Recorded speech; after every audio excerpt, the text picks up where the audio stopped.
Bonjour à toutes et à tous, pour les personnes qui ne me connaissent pas, je m'appelle Sébastien Michel, je suis coach sportif diplômé d'état des métiers de la forme.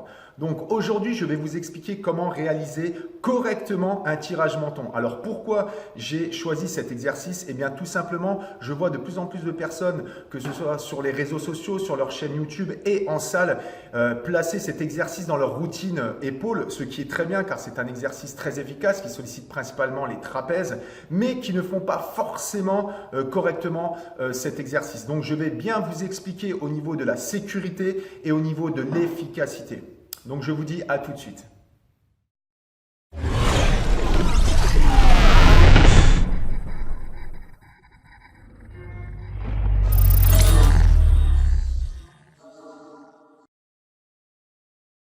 Le tirage menton. Alors le principe est simple, tout le monde le connaît, c'est d'emmener la barre au niveau du menton.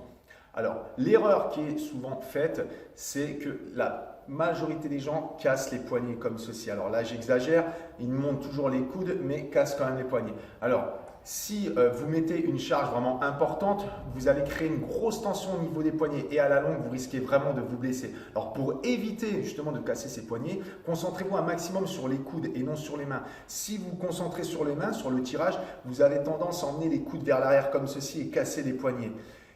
Par contre, si vous vous concentrez sur les coudes, là, vous allez bien monter comme ceci et garder les poignets fixes. Alors, il y a deux possibilités au niveau du tirage. Ça va être en prise serrée, là où on va pouvoir emmener au niveau du menton. Puis, il y a possibilité aussi d'écarter. Alors, si on écarte, le travail sera toujours sur les trapèzes principalement, mais on va aussi orienter le travail sur les deltoïdes, donc etc. Hein. Au niveau des épaules, on éloigne un petit peu le travail, mais toujours principalement les trapèzes.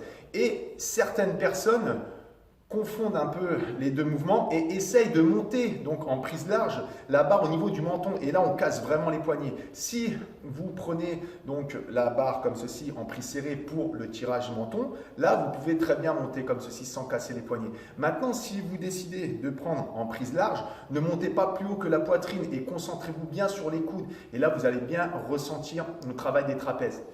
Ça, c'est au niveau de la sécurité, donc les poignets.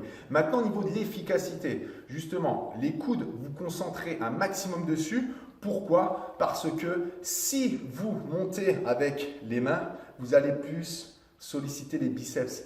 Alors les biceps sont quand même sollicités, mais principalement ce sont les trapèzes. Donc concentrez-vous sur les coudes, donc encore une fois, pour vraiment monter et ressentir cette contraction au niveau des trapèzes. Je me concentre sur les coudes et là je ressens bien comme ceci. Tandis que là, si je me concentre sur les mains et que j'emmène vers l'arrière, là je vais plus solliciter les biceps.